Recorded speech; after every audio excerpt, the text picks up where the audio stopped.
Salut, c'est Thomas et bienvenue dans cette première contre-visite. Aujourd'hui, on part à la rencontre du collectif Préservons le plateau de la Chaux, un groupe d'habitants mobilisés contre l'ouverture d'une nouvelle carrière de basalte à Châteauguay. Ce projet, porté par les sociétés JBC Holding et Jalico, menace plus de 110 hectares sur le plateau de la Chaux, un espace naturel situé à moins d'1 kilomètre de la chaîne des Puys, classée UNESCO. Dans cette contre-visite, on traversera le périmètre menacé par le projet. Puis nous irons sur un terrain anciennement exploité, maintenant recouvert par des panneaux photovoltaïques. Et enfin, nous finirons sur la carrière actuelle, toujours en activité. Quels sont les impacts sociaux, écologiques et économiques d'un tel projet? Comment s'organise la lutte face aux industriels et aux décisions administratives? Et quelles sont les perspectives d'avenir pour le plateau de la Chaux? Suivons Frédéric Sapé, membre du collectif, pour revenir sur 3 ans de mobilisation.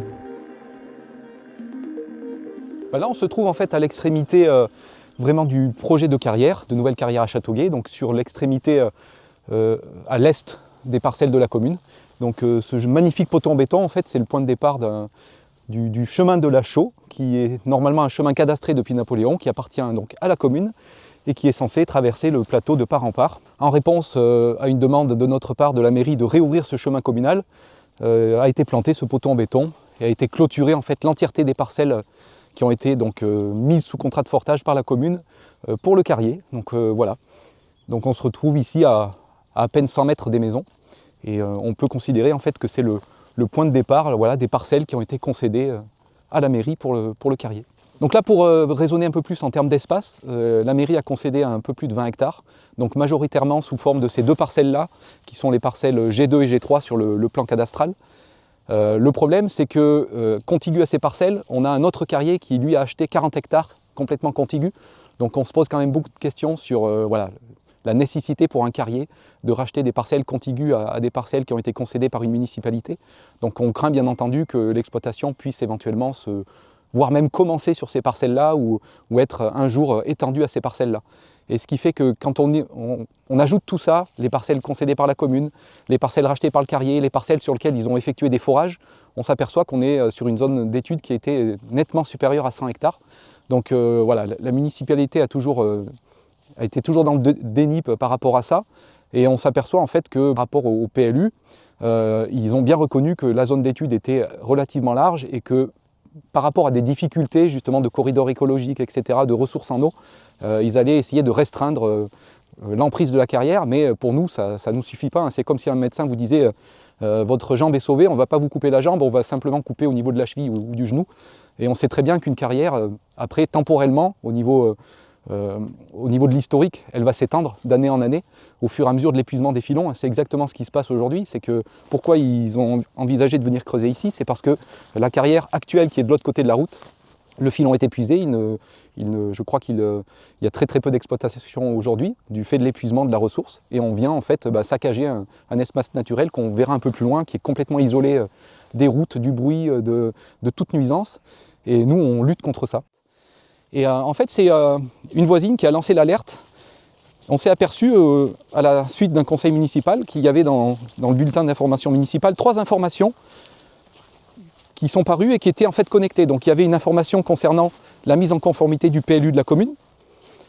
Voilà, donc ça c'était une information numéro 1. Il y avait une information comme quoi un contrat de fortage allait être signé avec un carrier. Donc ça, c'était une information numéro 2. Pas vraiment intéressante en soi, puisque voilà, il y a déjà une carrière sur la commune, on ne s'était pas inquiété. Et il y avait une 3e information qui était le rachat par la commune de parcelles du CCAS, donc le centre d'aide sociale. Et en fait, il fallait relier ces 3 informations pour comprendre en fait qu'il y avait un carrier qui avait décidé de mettre en place un projet de nouvelle carrière sur d'autres parcelles de la commune et qu'il allait nécessiter de mettre en place en fait une conformité du PLU, puisque ces parcelles étant classées en zone naturelle, en l'état, il n'était pas possible d'ouvrir une carrière sur ces parcelles-là.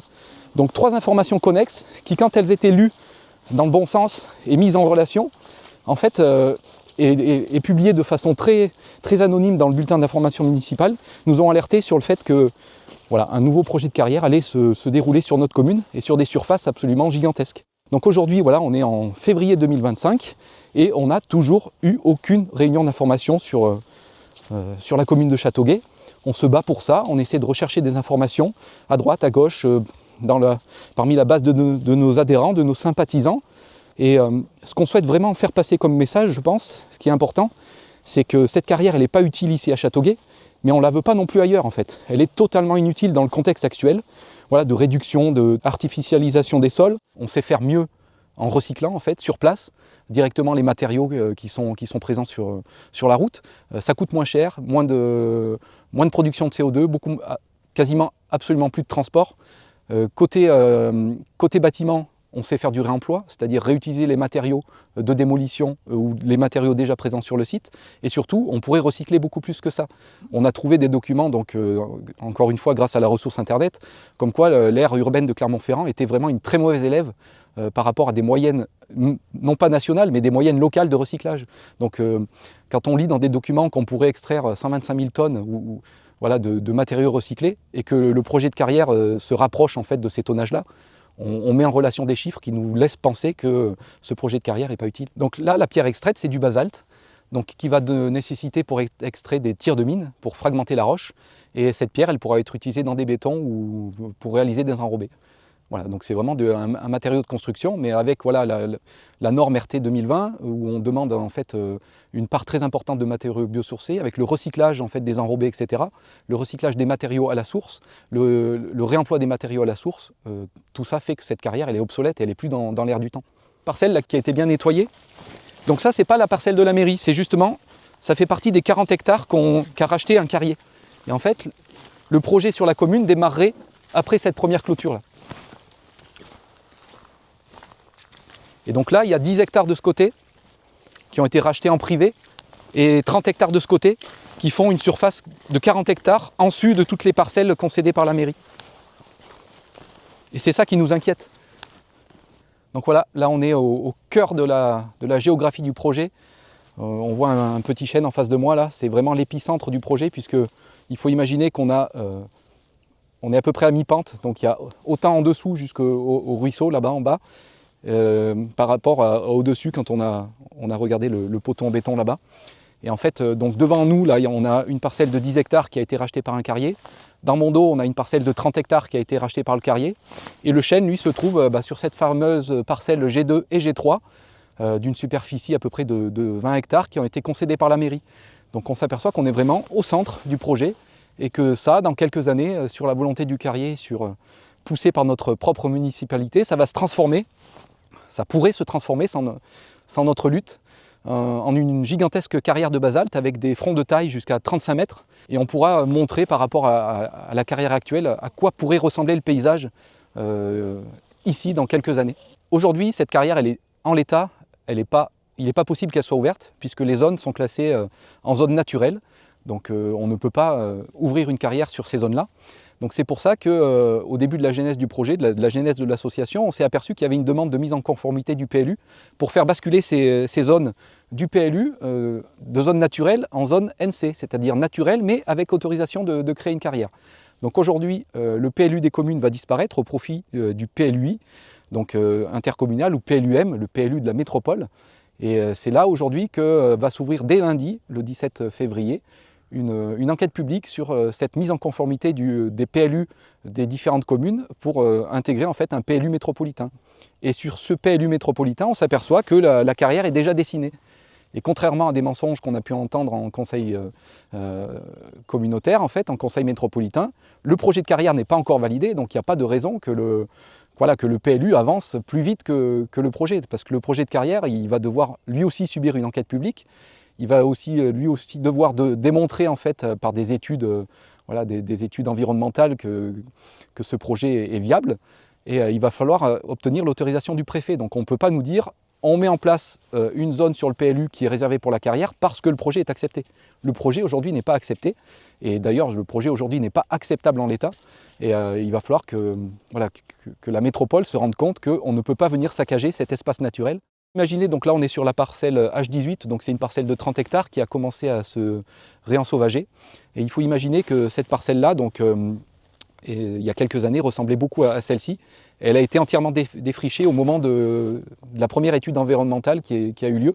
Donc on s'en était ému, on a contacté le cabinet qui était en charge de l'enquête environnementale et ils avaient demandé à ce que le défrichage cesse, puisque en fait c'était un petit peu un petit peu compliqué de réaliser une étude environnementale en plein défrichement. Et il faut bien se rendre compte que ce plateau de la Chaux, en fait, c'est un corridor écologique. Ça relie plusieurs espaces sensibles. Donc ici, on a l'espace sensible des coteaux de Châteauguay. Un peu plus loin, on a une zone Natura 2000. On est ici sur une ZNIEF aussi, donc qui elle-même est protégée. Mais a priori, voilà, ça n'a pas l'air de déranger les carriers qui sont prêts à venir déployer des bulldozers et des pelles mécaniques et des tirs de mine en fait, pour venir saccager tout ça. Et on apprécie aujourd'hui le silence, l'absence de pollution sonore, l'absence de pollution visuelle. Voilà, donc si on continue de marcher, on va finir par descendre jusqu'à une zone humide où il y a un ruisseau qui débute et qui va alimenter le ruisseau de Mirabel du côté Marsat. Et dans ce ruisseau, on a des écrevisses à pattes blanches. Et on a le Conservatoire des espaces naturels, on a la LPO qui ont produit 2 magnifiques documents qui sont vraiment des requiem pour la sauvegarde du plateau, qui montrent qu'il y a une biodiversité formidable sur ce plateau-là, qu'il faut la protéger, en plus de sa ressource en eau. Et ce qui est vraiment incongru, c'est que quand on arrive vers cette zone humide, en fait, on a la commune de Malauza qui, elle, est en train de la protéger. Donc il y avait des peupliers qui avaient été plantés, ils ont été coupés pour qu'on retrouve l'espace naturel tel qu'il était avant, donc avec une capacité d'absorption de l'eau, de filtrage de l'eau. Et donc à 1 mètre près, vous avez une commune qui protège son environnement, et de l'autre côté, vous avez la commune de Châteauguay qui va livrer tout ça aux pelles mécaniques et aux bulldozers. Donc on va se diriger vers le site de l'exploitation actuelle, qui est en fin de vie en fait, et on va s'apercevoir que sur certaines zones de la carrière qui ont été très bien réaménagées, donc avec un remblaiement, un enherbement voilà, qui fait comme si de rien n'était, cette partie-là, elle est en train d'être recouverte de nouveau de plomb en béton pour installer une centrale photovoltaïque. On va s'apercevoir aussi que une carrière qui s'arrête, en fait, c'est bien souvent en fait, un trou béant qui est laissé dans la nature, sans assez de remblaiement pour retrouver l'environnement qui existait auparavant. Et on pourra voir en fait à quoi pourrait ressembler malheureusement le plateau de la Chaux dans quelques années si ce projet est mené à son terme. Donc concernant les remises en état, bien souvent les carrières, voilà, c'est un énorme trou qui est difficilement comblé ensuite au fil des années. Et bien souvent on se contente en fait des fois d'étanchéifier un peu le fond et puis de faire en sorte qu'il y ait une mare en fait, voilà, au fond de la carrière. On s'est aperçu aussi sur Châteauguay qu'il y a 9 hectares qui n'ont jamais été remis en état. Pourquoi ? Parce que le précédent propriétaire était d'accord, c'était l'exploitant précédent, donc ça, je pense que ça a arrangé tout le monde. On nous a dit aussi que ça ne serait pas remis en état, ça c'est des choses qu'on peut lire dans des documents officiels de la préfecture, parce qu'ils n'avaient pas précisé la cote altimétrique du remblaiement, c'est-à-dire on avait dit qu'on remblayerait mais pas jusqu'à quelle hauteur. Donc voilà, on peut remblayer de 50 cm et contractuellement on est bon. Et surtout que ça enlèverait des camions sur les routes, alors qu'on nous a toujours dit que par rapport au transport routier, les camions, ils arrivaient pleins de déchets et ils repartaient pleins de matériaux neufs. Donc là, bizarrement, le jour où on décide d'abandonner le remblaiement d'une partie de la carrière, on nous explique que ça fera moins de camions sur les routes. On va se diriger après donc, vers une carrière qui va créer un trou béant dans la nature, où toute l'eau qui tombe dessus va s'évaporer, ne s'infiltrera pas dans les sols. On va plus ou moins la réaménager au fil du temps. Et en fin de vie, vraiment, quand la carrière va finir, on va pouvoir potentiellement rebétonner tout ça pour venir réinstaller, par exemple, des panneaux solaires ou autre chose, et qu'on ne retrouvera jamais un état d'origine, on ne retrouvera jamais en fait un environnement tel qu'il était auparavant. On peut se fier sur ce qui s'est passé sur la carrière actuelle. C'est-à-dire qu'on peut voir sur le géoportail que la carrière d'année en année, de décennie en décennie, elle s'est étendue de façon assez importante en superficie. Donc on a les mêmes craintes ici pour le plateau de la Chaux. On nous présente un tout petit projet qui sera éventuellement économiquement et puis au niveau environnement peut-être acceptable, mais il est clair que dans 30 ans, on va se retrouver avec la même problématique en disant il y a déjà une carrière ici. Nous, à Châteauguay, on sait faire, c'est des choses qu'on a entendues en conseil métropolitain. Il y a toujours eu une carrière à Châteauguay, il n'y a pas de problème, on peut en accepter une autre. Et dans 30 ans ici, quand le filon sera épuisé, puisqu'on n'est pas sur une ressource renouvelable, on va nous demander en fait de grignoter un peu plus et encore un peu plus.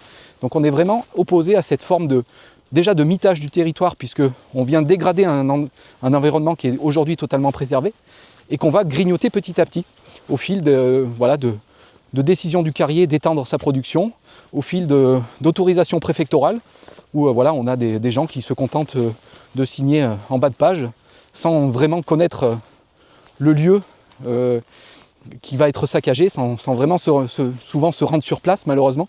Et donc une extension à la fois temporelle et géographique d'une carrière, c'est quelque chose qui est relativement simple à effectuer pour un exploitant.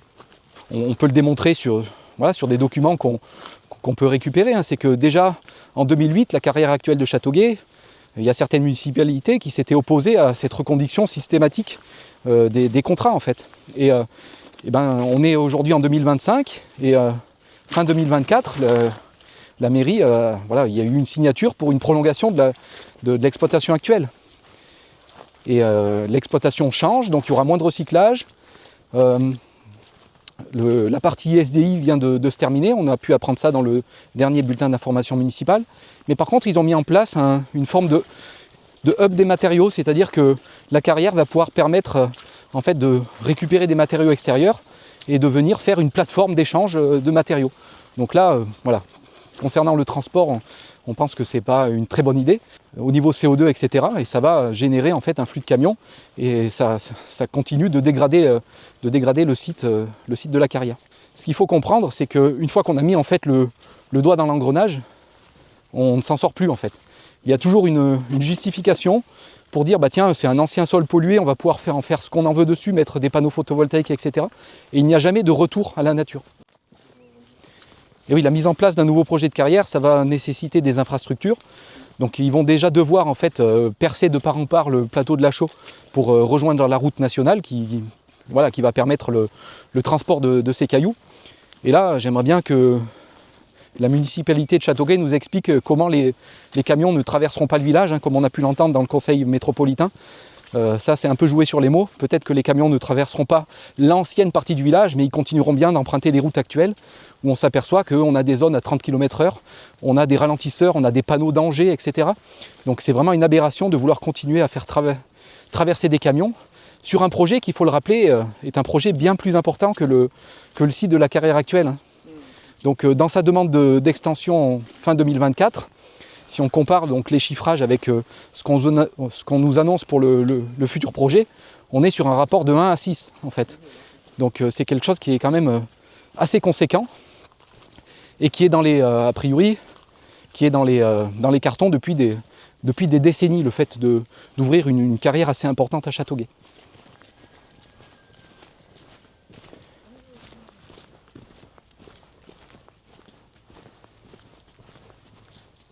Donc nous voilà sur le site de l'exploitation de la carrière actuelle. Donc devant nous, en fait, on a une zone qui avait été assez remarquablement bien remise en état. Donc il y avait eu un remblaiement. Ils avaient remis de la terre de couverture végétale et on avait en fait une prairie qui poussait. Et là, ce qu'on voulait montrer aujourd'hui, ce n'est pas le sujet de la lutte de l'association aujourd'hui, mais c'est vraiment pour montrer aux gens, en fait, voilà l'avenir d'une carrière. Il faut savoir qu'une carrière, après, au niveau environnemental, tous les terrains de l'ancienne carrière sont considérés comme des zones dégradées. Et en fait, les mairies ont souvent la possibilité d'avoir comme ça des projets clés en main, où en fait, on a un contractant qui vient et qui dit, moi, j'installe les panneaux, je me charge de tout, de la commercialisation, de la vente de l'électricité. Et là, on a, je ne me rappelle plus exactement des chiffres, entre 3 et 6 hectares de panneaux solaires, qui a priori rapporteraient 5 000 € par an à la commune. Donc voilà, c'est une chose qu'il faut avoir en tête, c'est que jamais le plateau de la Chaux ne sera laissé tranquille si ce projet de nouvelle carrière démarre. Et on aura ça dans quelques décennies. Et on peut ajouter aussi que voilà, cette zone a été remblayée, mais dans les années 80, on a des témoignages, même si les gens n'ont pas voulu faire des témoignages écrits, mais on déchargeait ici tout un tas de déchets absolument innommables dont on ne pourrait pas accepter aujourd'hui. Donc voilà, il faut savoir que dans le sous-sol ici aujourd'hui, il y a des choses qui sont pas très saines malheureusement. Donc c'était un autre temps, autre mœurs, mais voilà, qu'est-ce qu'on vont penser les générations futures de ces actions-là? Qu'est-ce qu'ils vont penser aussi des déchets qu'on enfouit actuellement dans les carrières, ces fameuses ISDI, installations de stockage de déchets inertes, et qui sont censés ne pas polluer les sols, beaucoup moins que ce qui a pu être fait dans les années 80. Mais voilà, donc là on a un sous-sol qui est potentiellement pas très sain, et on vient réinjecter par-dessus du béton et le couvrir de panneaux solaires.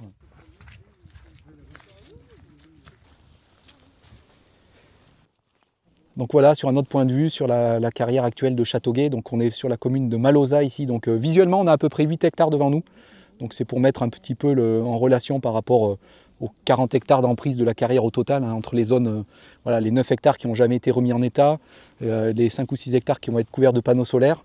Donc là, ça va plus ou moins rester en l'état. On voit qu'il y a un début de remblaiement, on voit qu'il y a quand même des tas de gravats là, qui sont pas très beaux. On voit un peu de la brique, on voit du béton, on a l'impression qu'il y a un bout de panneau. Donc voilà, nous on n'est pas très satisfaits de ça, de la façon dont sont triés les déchets, dont sont déchargés les déchets. Donc il faut imaginer que ça va rester plus ou moins en l'état avec peut-être une imperméabilisation du fond pour après cacher ça sous un peu d'eau en fait. Et donc on voit ici là qu'il y a une très grosse tranchée qui a été créée. Donc a priori c'est la zone d'exploitation actuelle. Donc je voulais rebondir là-dessus pour dire que les carrières, ça a quand même un impact sur le budget de la commune parce qu'on vend les matériaux, donc c'est quelque chose qui est tout à fait logique. Mais je voulais insister sur ce point parce qu'on a trouvé en fait des documents côté association qui nous laissent penser que côté rétribution, on est un petit peu les dindons de la farce. Et voilà, il y a un contrat de fortage qu'on trouve beaucoup trop permissif déjà dans ces conditions d'extraction et dans la rémunération qui en a été faite. Et on a essayé de publier ces chiffres et là on s'est retrouvé le pot de fer contre le pot de terre. C'est-à-dire qu'on a immédiatement été attaqué par des avocats du carrier qui nous a empêché de publier ces chiffres. Ces chiffres-là ont pourtant été donnés à la municipalité qui a toujours pratiqué la politique de l'autruche.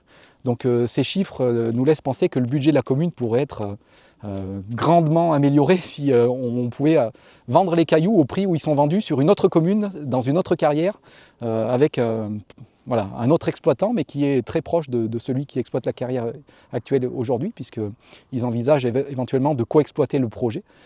Donc on nous a répondu des pseudo-réponses à moitié vraies, à moitié justes, en disant que le meilleur prix qui avait été obtenu dans l'autre commune servait à racheter les terrains.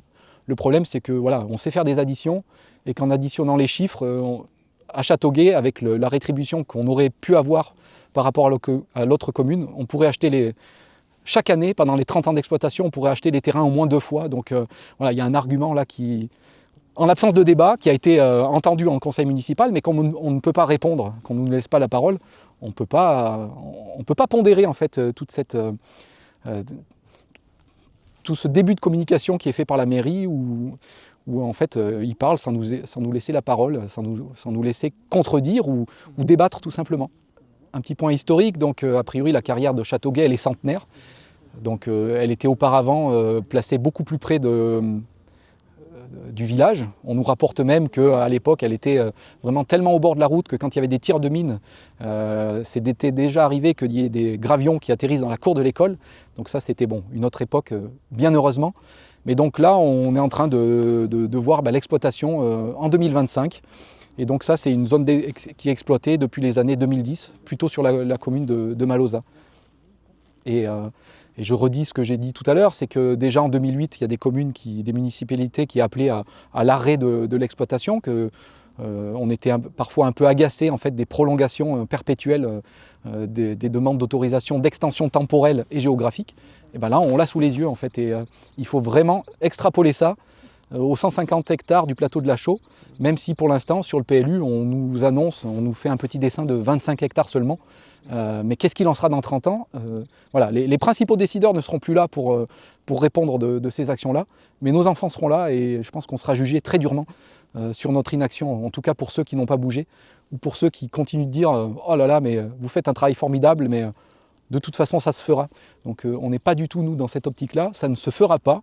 On est en perpétuelle recherche de soutien, d'adhérents, de personnes qui pourraient nous aider, de juristes qui pourraient nous aider à éplucher des documents. Parce que il faut savoir qu'il faut être toujours vigilant. Hein. Est-ce que le carrier aura bien la main mise sur toutes les propriétés? Ça, c'est pas évident parce que le plateau de la Chaux est très morcelé.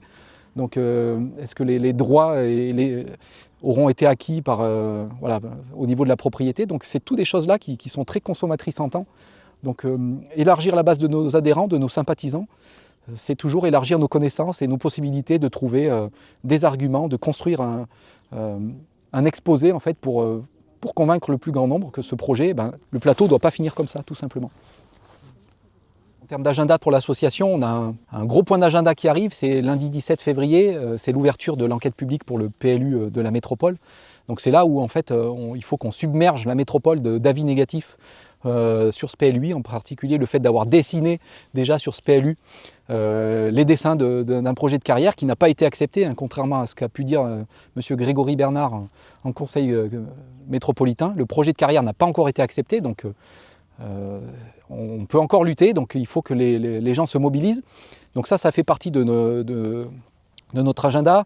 On va rencontrer un avocat aussi pour se faire assister, puisque voilà, on est, comme je disais tout à l'heure, on est un peu le pot de terre contre le pot de fer, mais on va quand même mobiliser en fait des ressources juridiques pour nous assister, pour aller éplucher des documents et puis faire en sorte d'avoir une communication qui soit la plus marquante possible. Et après, à côté de ça, on essaie de créer du lien aussi avec nos adhérents. Donc on organise depuis quelques années là, une randonnée qui permet de parcourir un peu le plateau sous diverses formes. Donc on avait déjà fait la randonnée avant-après, donc on a fait un peu comme ce qu'on a fait aujourd'hui, c'est-à-dire de montrer le plateau de la Chaux, de montrer la zone extractive. L'an dernier, on avait fait plus axé sur l'eau, donc on était descendu jusqu'à la commune de Marsat en fait pour aller voir à quoi servait l'eau du plateau de la Chaux quand elle était en résurgence sur les communes qui sont situées en aval de Châteauguay. On a organisé aussi des conférences, par exemple sur l'eau, on essaie d'organiser aussi des réunions d'information qu'on a pu faire au fil des années sur les différentes communes qui pourront être impactées par le projet, hein, du côté de nos amis marsadaires, de nos amis à Malosa. Oui, ce qu'on peut ajouter aussi, c'est qu'on a un tissu associatif hein, qui nous soutient. Donc on peut en particulier parler de France Nature Environnement, FNE, qui nous avait par exemple beaucoup aidé à projeter en fait, le film Un caillou dans la chaussure, qui retraçait une lutte avec tout un tas de faisceaux, de concordance entre ce qui se passe ici et ce qui pouvait se passer dans cette autre commune. On a aussi l'association Préva qui nous soutient beaucoup, on a aussi Marsa Nature, etc. Donc voilà, des associations d'autres communes qui génèrent du lien, qui se posent en défense de l'environnement par rapport à des projets comme celui qui va toucher notre commune. Donc c'est vraiment, ce monde associatif est un peu en souffrance aujourd'hui. On voit que les comités des fêtes, les amicales laïques ont toujours du mal un peu à recruter des adhérents, et pourtant c'est quelque chose qui fait vivre une commune. Et nous, on s'est toujours positionné sur une communication feutrée, etc. On s'oppose à ce projet de carrière, mais on n'a jamais été opposé à la municipalité frontalement. Donc on essaie de participer et de faire participer nos adhérents à la vie de la commune aussi. Par exemple, quand il y a un nettoyage pour Châteauguay, on peut relayer les mails pour participer au nettoyage de la nature, etc. Donc voilà, ce tissu associatif, c'est quelque chose de très important. On est aussi impliqué sur une sorte de méta-association où en fait les associations telles que la nôtre essaient de partager des informations, des moyens de lutte, les petites victoires des uns peuvent mettre un peu du baume au cœur et voir que notre action est utile, parce que si ce projet de carrière n'a pas lieu, et il n'aura pas lieu, on pourra tout à fait se dire tiens, c'est une très bonne idée de réouvrir un chemin. On avait obtenu l'autorisation de la commune de Malosa pour que ce chemin puisse aboutir sur la commune, sur la zone humide de Malosa. Donc on aurait un nouveau chemin qui pourrait rejoindre les deux communes. Chemin, je rappelle, qui est cadastré depuis Napoléon, où ça ferait du sens. Donc voilà tout le sens de notre lutte qui ne s'arrêtera pas en fait avec l'abandon de ce projet de carrière et qui pourra continuer pour continuer de montrer que l'environnement est important et qu'il faut laisser en fait un monde le plus sain possible aux générations futures.